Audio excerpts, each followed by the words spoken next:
والصلاة والسلام على سيد الأنبياء والمرسلين وخاتم النبيين سيدنا ونبينا وشفيع النبينا وخاتم محمد وعلى الطيبين الطاهرين المعصومين المعصومين أما بعد قال رسول الله صلى الله عليه وآله وسلم حسين مني وأنا من الحسين صلوات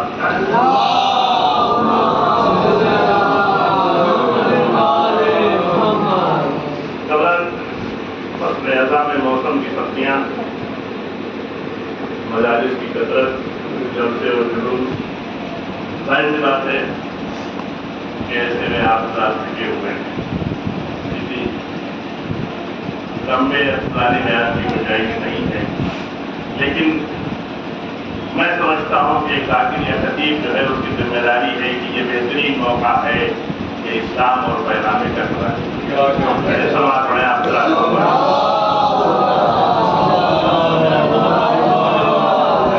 تھوڑا سا برداشت کر لیجیے گرمی بہت ہے یہ ہوئے آپ حضرات ہیں لیکن میں بھی آپ کے ساتھ میں شریک ہوں اتنا تو نہیں ہوں جتنا آپ حضرات ہے لیکن باہر کوشش کروں گا کہ کم سے کم وقت میں لیکن کچھ تھوڑا سا آپ کے مجلس ادا اس لیے کہ پیغام اسلام اتنا وسیع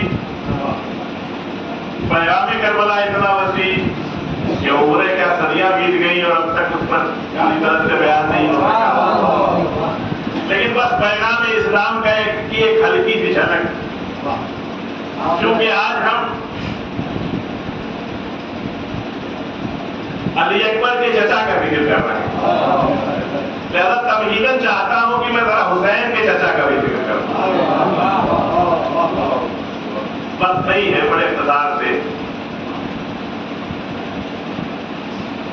اس لیے کہ علی اکبر کا چچا بھی علمدار ہے اور حسین کا چچا بھی علمدار دونوں پر پرواز پائے ہوئے ہیں اور جنت میں پرواز کر رہے ہیں ایک کا نام جعفر طیار ہے اور دوسرے عباس علمدار ہے سلوات پڑھ لیں آپ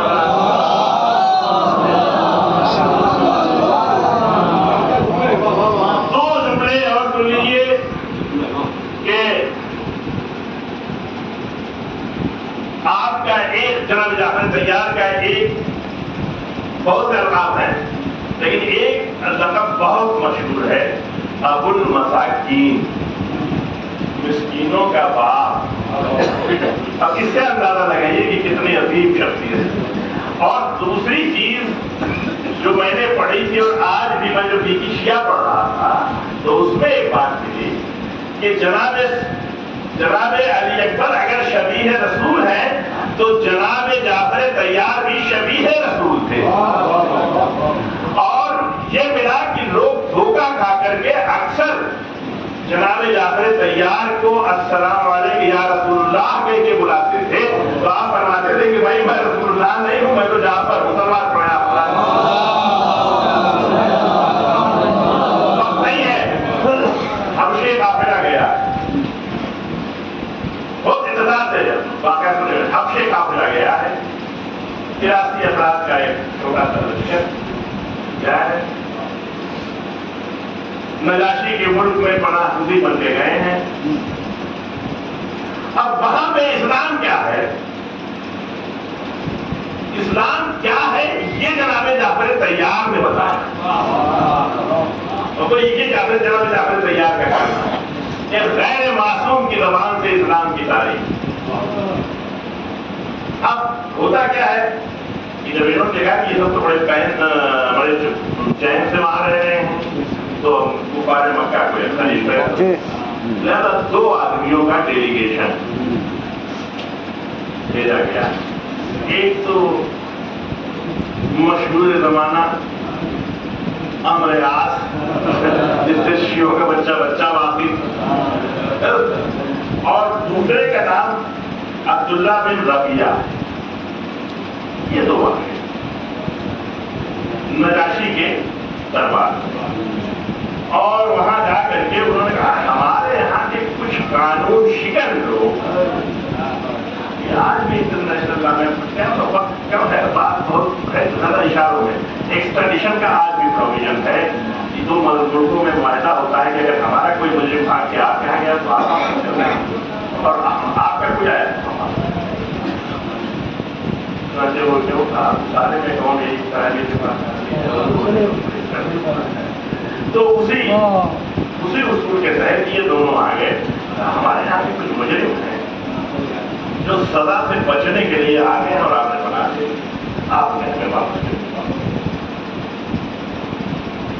تو ٹھیک ہے بھائی فریق کو بھی ہم بنائیں انہوں نے کیا جرم کیا ہے. تو دیکھیے ہم نے معاف کیجیے گا اپنے اسلام کو اور پیغام کربلا کو محدود کر دیا ہے امام باڑوں نے. میں اسی لیے ہمارے علماء نے بڑا کام کیا ہے اس میں کوئی شک نہیں ہے لیکن جو غیروں نے کام کیا ہے تھوڑا اس کو بھی جاننے کی ضرورت ہے. جناب جعفر طیار کو قیادت دی گئی کہ آپ ہمارا بات ہے یہ خطیب ممبر سنونی کا بھائی ہے جو وہاں پہ پیش کر سکتا ہے ورنہ اور کون کر سکتا ہے سلوات پڑے آپ کا.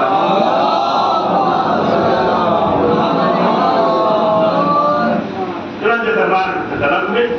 تو آئے جناب جعفر طیار تھے. ان سے پوچھا کہ بھائی یہ کہہ رہے ہیں کہ تم لوگ پراسیکیوشن سے انگریزی میں ہوتا ہے پراسیکیوشن تم پراسیکیوشن سے بھاگ کے آئے ہوئے تمہارے پر مقدمہ چلایا جا رہا ہے سزا دینے کے لیے تم سے بھاگ کے آئے. انہوں نے کہا نہیں پراسیکیوشن سے نہیں ہم پرسیکیوشن سے آئے ہیں. پرسیکیوشن کہتے ہیں ستانے کو. تو ہم we have not come due to prosecution ہم پرسیکیوشن کی وجہ سے آئے. اس نے کہا کہ یہ پرسیکیوشن کیوں ہو رہا تھا تمہیں کیوں ستایا جا رہا تھا. تو جناب جعفر طیار نے جو خطبہ دیا ہے اس میں صدر تھا ایک انگریز بول رہا ہے واشنگٹن ایروین جو اس نے کہا ہے انگریزی میں وہ میں اس لیے کہ طرح حافظہ درست نہیں ہے کہ صحیح سے پیش کر دوں پڑھ کے اس کا ترجمہ کر دیتا ہوں. سلوات پڑھے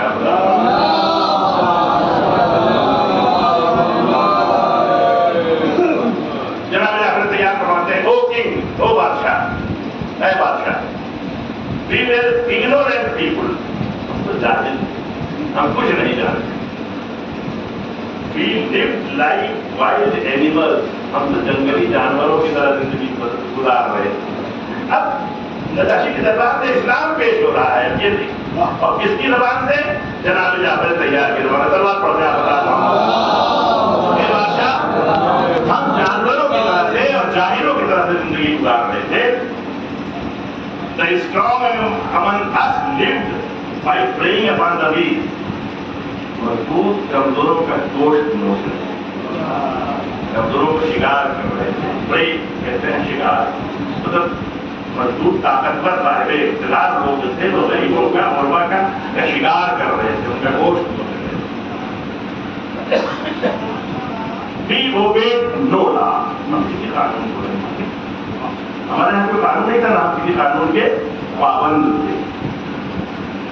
And we acknowledge no authority save that of brute force. اور ہم کسی اقتدار کو مانتے ہی نہیں تھے سوائے اس کے طاقت. بس طاقت ہی جس کی ہے وہی ہے اسی کا اقتدار ہے اور ہم کچھ مانتے ہی. یہ اس پس منظر میں اندازہ لگائی کہ کیا کیفیت تھی. تو کیا فرماتے ہیں کہ ہم کرتے کیا تھے. We worshipped idols. ہم مورتی پوجا کرتے تھے. Made up stone or لکڑی اور پتھر کی بنی ہوئی مورتیوں میں پوجا کرتے تھے. We knew nothing of human dignity. انسانی وقار کیا ہوتا ہے اس کے بارے میں ہم جانتے ہی نہیں. ہم انسانی وقار کے بارے میں تو جانتے ہی نہیں